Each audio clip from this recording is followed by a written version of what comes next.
Ok, então, obrigado a todos. Vou começar a minha apresentação.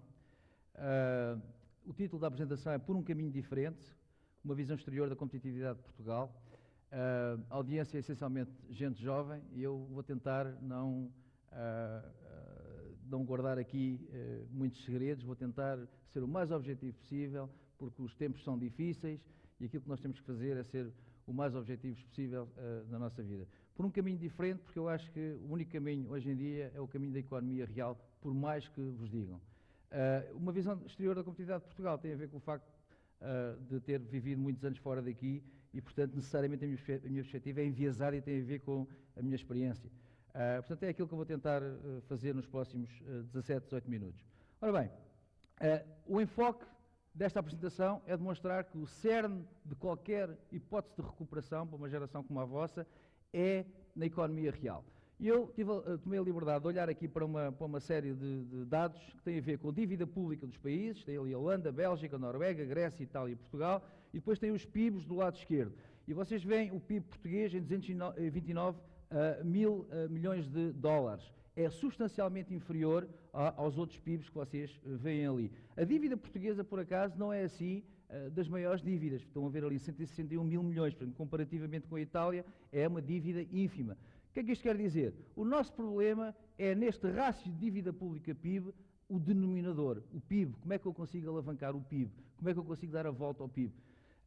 Portanto, é o que diz o Stiglitz, não é tanta a dimensão da dívida pública, mas mais um tempo necessário a sua absorção. Este vai ser o desafio das próximas gerações. Se vocês olharem para este rácio de dívida pública PIB, o Japão tem 220,3 e por aí fora, não vou estar a enumerar isto tudo. Nós temos um rácio de dívida pública PIB de 107,2, segundo os últimos dados. E qual é a relevância disto? É a seguinte: o que é que acontece? Quando os países têm rácios de dívida pública PIB acima dos 60%, substancialmente acima dos 60%, estas coisas começam a acontecer. Aquilo que vocês veem ali, restrições de crédito, fluxos comerciais e de investimento fortemente restringidos, crescimento económico negativo, desemprego, tudo aquilo que nós estamos agora a assistir.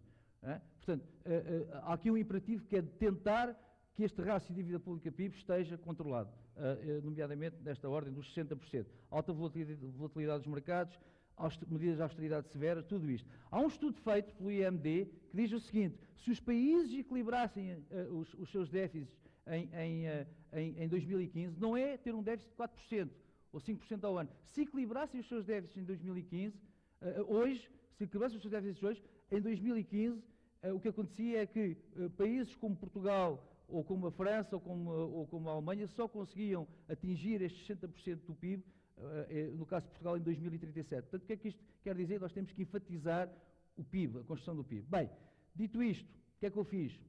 Olhei para o relatório do Fórum Económico Mundial e procurei duas dimensões que eu considero extremamente importantes para alavancar o PIB, as exportações e o investimento. E o que é que eu fui fazer? Fui olhar para o top 10 dos países mais competitivos do mundo, para o top 10 dos países que mais exportam do mundo e para o top 10 dos países que atraem mais investimento direto externo, investimento direto estrangeiro, FDI. E aquilo que eu concluí é que esses países são quase todos os mesmos. Os países que mais exportam são os países que atraem mais investimento direto estrangeiro e são os países mais competitivos.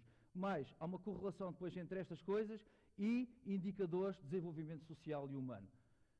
Portanto, eu dividi depois isto em três grandes áreas, aquilo que eu chamo os fatores higiênicos, justiça e transparência, mercado de trabalho, infraestruturas, ambiente macroeconómico e financiamento das empresas. Nós temos que ter isto, sim, temos que ser capazes de ter isto, mas isto são fatores higiênicos. Depois há as pessoas e a educação, a inovação, a universidade das empresas e depois as duas grandes dimensões sem as quais nós nunca iremos ser competitivos. O que é que são estas dimensões? A sofisticação do ambiente de negócios e a gestão das cadeias de valor internacionais e o controle dos mercados, a nossa presença nos mercados. Irmos ajusando nas cadeias de valor dos principais setores económicos da nossa atividade económica e conseguir gerar valor nessas cadeias de valor. Ora bem, justiça e transparência, não vou falar sobre isto, que é um tema mais que debatido, mas é um fator higiênico. Independência judicial, capacidade de arbitrar conflitos entre entidade patronal e empregados. Sem isso, as pessoas sentem-se pouco à vontade para investir cá, não sentem a zona de conforto para investir cá. Não vou falar muito sobre isso. Infraestruturas não é um grande problema para nós, porque houve investimentos nesta área, não é o principal problema que nós temos. Mas, por exemplo, ambiente macroeconómico e financiamento das empresas é um problema que neste momento nós temos em Portugal, nomeadamente o rating da dívida pública, o serviço da dívida pública, os juros que nós pagamos para a nossa dívida pública, o déficit externo, a nossa taxa de poupança, com exceção dos Estados Unidos e da Sérvia e poucos mais países, nós somos os países que menos conseguem poupar, já a poupança. Há questões de hábitos que estão enraizados na cultura portuguesa que têm que ser mudados. E depois há uma coisa que é curiosa, que é a questão do mercado de trabalho. Eu fui ver, em relação ao relatório do Fórum Económico Mundial, e não só, noutros dados que eu consultei, a questão do mercado de trabalho, a flexibilidade na determinação de salários, a rigidez no mercado de trabalho, práticas de recrutamento e despedimento, que têm sido coisas que nós temos tido um enfoque muito grande nos últimos tempos em Portugal, mas não há necessariamente uma correlação muito grande entre competitividade das nações e estas coisas, estes dados aqui. Quer dizer, a data aqui está muito mais dispersa. Okay? Há países onde há uma relativa rigidez no mercado de trabalho, como por exemplo a França, e são países que são competitivos. O que é que eu quero dizer com isto? Não é atuar isoladamente sobre cada uma destas dimensões que é relevante. Aquilo que é relevante é nós termos uma perspectiva sistémica destes dados todos e ter um enfoque naqueles dados mais que eu mencionei, da gestão das cadeias de valor e da sofisticação do ambiente de negócios. Pessoas e educação. Esta questão das pessoas e educação, uma coisa fundamental, qualidade do sistema de educação, qualidade do ensino da matemática e das ciências, é das áreas onde nós, comparativamente com países emergentes e com países como a República Checa, por exemplo, estamos substancialmente atrás. Isto treina o pensamento lateral, treina a capacidade de inovação. Isto faz com que o indivíduo com 40 anos que esteja na indústria têxtil, quando é despedido, seja capaz de pensar de uma forma lateral, tenha raciocínio abstrato, consiga ser convertível para o mercado de trabalho noutras aplicações. Gestão profissional, outros problemas que nós temos. E depois questões comportamentais, como por exemplo a delegação da autoridade. Nós temos uma relutância quase endémica em delegar a autoridade. Temos o controle muito apertado dos nossos pequenos silos e somos muito ciosos disto. E depois uma coisa que afeta a vossa geração, que é a questão da fuga de cérebros. É um problema que este país está a ter. Outro aspecto fundamental, a questão da ligação entre a inovação, as universidades e as empresas. A capacidade de inovação, a qualidade das instituições científicas de investigação, investimento em investigação e desenvolvimento pelas empresas, a colaboração entre a universidade e a indústria em investigação e desenvolvimento. Tudo isto são fatores fundamentais. Se nós não conseguimos fazer esta integração entre a universidade e a indústria, os países que conseguem fazer isto bem são normalmente os países mais competitivos, são normalmente os países que conseguem exportar mais e são também normalmente os países que conseguem atrair mais investimento direto estrangeiro. E depois, queria gastar aqui mais algum tempo em duas áreas. Sofisticação do ambiente de negócios. A ideia de que se nós tivermos um ambiente local fortemente concorrenciado, as pessoas treinam-se, as pessoas são formatadas para a qualidade, para a excelência. Se a coisa for relaxada, se for laissez-faire, é muito difícil acordar de manhã e dizer eu vou ser competitivo. Não é assim que a coisa é feita. Tem que haver um enquadramento que promova a competitividade. Eu sei, eu vivi grande parte da minha vida lá fora, saí daqui com 22 anos, quando cheguei ao Canadá, de repente, tive o tal wake-up call que estavam aqui a dizer há bocado. O wake-up call, de repente, era sobrevivência e partir para a frente e resolver. Quantidade e qualidade dos fornecedores domésticos. Se nós tivermos fornecedores domésticos em quantidade e qualidade, eles têm que competir entre eles, têm que fornecer produtos de alta qualidade. Estado de desenvolvimento dos clusters. O Porter, em 92, produziu um estudo sobre clusters para Portugal, foi metido numa gaveta. Nós temos que agarrar nas coisas que fazemos e, independentemente do posicionamento ideológico, do enviesamento ideológico, há coisas que têm mérito absoluto. Tem mérito absoluto. Está aqui alguém que me levou há dias a uma conferência de empreendedorismo nos Açores e que convidou para essa conferência uma parlamentar sueca que na altura era autarca de uma cidade que foi considerada por um documentário da BBC como uma cidade mais verde do mundo. E alguém lhe perguntou, na altura, na audiência, alguém lhe perguntou se não havia ali questões de enviesamento ideológico em relação a certos posicionamentos e decisões políticas em relação à cidade. E ela disse, emissões de CO2 são emissões de CO2 independentemente de ser extrema-esquerda ou de extrema-direita. Há questões objetivas acerca das quais nós temos que ter consensos absolutos. Sem isso não conseguimos fazer nada. Comportamento ético das empresas é outro aspecto fundamental. E talvez aquilo que eu considero mais importante é isto. perceber que a natureza das vantagens competitivas hoje em dia são efêmeras. Eu tenho que arranjar formas de me diferenciar da concorrência por forma a que me escolham a mim em detrimento de alguma coisa que faz exatamente a mesma coisa do ponto de vista funcional, mas que, do ponto de vista do consumidor, é diferente. Se eu não fizer isso, eu estou a concorrer com economias emergentes, que têm pessoas de custos muito mais baixas do que a minha, como a China e como a Índia, e eu não tenho possibilidade absolutamente nenhuma. Tenho que perceber o outro, tenho que ser cosmopolita, tenho que perceber a idiosincrasia do outro, perceber como é que o outro funciona. Tenho que sair daqui, tenho que ter uma visão não insular da coisa.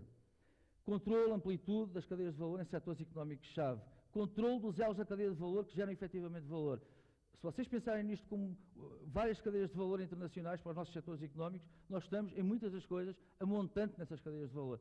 Pensem no caso do grupo Inditex da senhora Amancio Ortega, a 80 km do Porto, em La Corunha. Ele teve a ideia de ir a jusante na cadeia de valor e abrir lojas de retalho. Vocês hoje entram num Colombo e têm a Massimo Dutti, a Stradivarius, a Bershka, a Zara, tudo parte do mesmo processo. Porquê é que não foi, por exemplo, uma Manuel Gonçalves? Porquê é que não foi uma Arco Têxteis? Porquê é que não foi uma Lameirim que fez isso? Pronto. Grau de orientação para o cliente. As economias que são verdadeiramente competitivas, as economias que exportam muito, as economias que atraem investimento direto estrangeiro, estão endemicamente orientadas para o cliente. Não conseguem ser insulares. Sofisticação dos consumidores. Se nós tivermos consumidores sofisticados, e por isso é que isto são questões de educação, questões geracionais, questões que vão demorar tempo a resolver, porque também não acordo de manhã e digo, vou ser sofisticado como consumidor, não é isso? Portanto, é a vossa geração, a vossa capacidade de exigência que vai tornar isto melhor. E depois, a total ausência de marcas globais. Nós não temos marcas globais. Se vocês olharem para o top 100 da Interbrand, das marcas, vocês não encontram uma marca portuguesa. Encontram marcas holandesas, encontram uma Nokia da Finlândia, que tem 3 milhões de pessoas, mas não encontram marcas portuguesas. Isso é fundamental. Isso tem a ver com a cadeia de valor, tem a ver com o controle dos elos da cadeia de valor que estão próximo do consumidor e que geram efetivamente mais valor. E depois isto tem importância porque isto está tudo correlacionado com uma coisa fundamental, que é aquela noção que hoje se fala de direitos adquiridos ou não. Quer dizer, isto aqui está tudo correlacionado com o nosso estilo de vida. Estes fatores todos, competitividade, exportações, FDI, os países que são mais competitivos, que exportam mais, que atraem mais investimento estrangeiro, são também aqueles que têm maior poder de compra. O PIB, PPP, paridade de poder de compra, tem esses PIBs mais elevados. Tem melhores sistemas de saúde em média. Estatisticamente, tem melhores sistemas de saúde. A educação, segurança social, qualidade de vida das populações, esperança de vida, tudo isto está correlacionado. Não se pode querer coisas a jusante que sejam positivas para a nossa vida sem a montante haver criação de riqueza. Posso chamar isto o imperativo economicista da vida, posso chamar o que quiser. Mas é uma realidade, esta é a nossa realidade. Não se conseguem ter estas coisas se nós não criarmos riqueza. E para criar riqueza temos que perceber o mundo onde vivemos. Só queria acabar com um aspecto fundamental, que é qualquer coisa que eu tenho estado a notar que caracteriza muito o debate na sociedade portuguesa, tem a ver com produtividade. Produtividade, desde das definições dos meus livros de economia, é qualquer coisa do género, a term that refers to the ratio of outputs and inputs in an economy, do Samuelson, um termo que se refere ao rácio entre outputs e inputs na economia. E o que acontece é o seguinte, o input, que é a combinação otimizada entre homens e máquinas, é qualquer coisa que é um ónus do trabalhador, é qualquer coisa que tem a ver com o trabalhador em última análise, a otimização desse relacionamento. Mas tudo aquilo que eu falei aqui, a gestão das cadeias de valor, o controle dos elos da cadeia de valor que geram efetivamente valor, o controle dos mercados, a presença dos mercados de internacionalização, tem a ver com o empreendedor, tem a ver com o numerador deste rácio. Tem a ver com eu ser capaz de vender coisas a um preço mais elevado do que o valor facial delas. Tem a ver com eu destruir a noção de funcionalidade e construir uma noção de agregação de valor àquilo que eu faço. Se eu não fizer isso, não consigo competir com 1,3 bilhões de chineses que vivem num espaço civilizacional completamente diferente do meu. Não consigo. Portanto, isto é um rácio. Tem um numerador, tem um denominador. E se calhar há um enviesamento ideológico em relação ao ónus de responsabilidade que nós pomos em relação a este rácio. É mais fácil dizer, deixa-me desmifrar esta relação entre trabalhador e máquina, Em vez de me preocuparem, deixa-me procurar mercados, deixa-me agregar valor àquilo que eu faço, deixa-me perceber como é que eu consigo vender um par de sapatos 5 vezes mais do que custa um par de sapatos italiano, por exemplo, 5 vezes mais do que um par de sapatos português, ambos feitos em São João da Madeira pela mesma pessoa, mesmo cabedal, mesmo número de homens hora, mas tem uma marca italiana. Ok?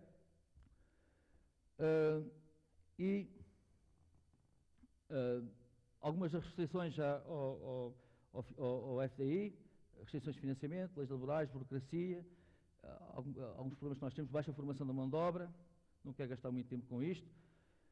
Algumas restrições às exportações, nós temos um problema, nós temos um estudo de custos média e temos uma imagem de baixo custo, portanto, como é que nós conseguimos reconciliar isto nos mercados externos é complicado. Temos parques de recursos naturais, mas temos alguns. Eu falo do cluster do mar. Vocês sabem que a Bélgica, do tamanho do Alentejo, retira 8 vezes mais valor do mar do que nós. Nós temos que dar a volta a isto. Temos que olhar para o que temos e conseguir resolver dessa maneira. Pouca agregação de valor e a ausência de marcas globais são os grandes problemas que nós temos. E terminar com 2 citações. A primeira, do Einstein, que é: loucura é repetir o mesmo vezes e vezes sem conta e esperar resultados diferentes. Se vou com a mesma formatação mental na abordagem do problema, eu vou voltar a repetir os problemas. A vossa geração vai voltar a repetir as soluções de retórica que não resolvem nada. Eu estou à vontade, não é que seja melhor ou pior, mas vivi de facto 40 anos de cultura anglo-saxónica, tem mal e bem, mas uma das coisas positivas é um pragmatismo profundo em relação às coisas. A segunda coisa é: the gap in our economy is between what we have and what we think we ought to have, and that is a moral problem, not an economic one. O gap na nossa economia é entre aquilo que nós temos e aquilo que nós julgamos que temos direito a ter. E isso é um problema moral, não é um problema económico. É um problema essencialmente moral. Eu posso achar que quero ter qualquer coisa, mas, por simplesmente, o imperativo económico não me deixa. Pronto, mensagem de esperança para vocês todos. Acho que conseguimos mudar isto se formos práticos, pragmáticos e percebermos que há uma linguagem retórica e há a linguagem dos números. Às vezes, a floresta, olhar a floresta, ajuda a ter uma perspectiva mais concreta sobre as coisas. Muito obrigado pela vossa atenção.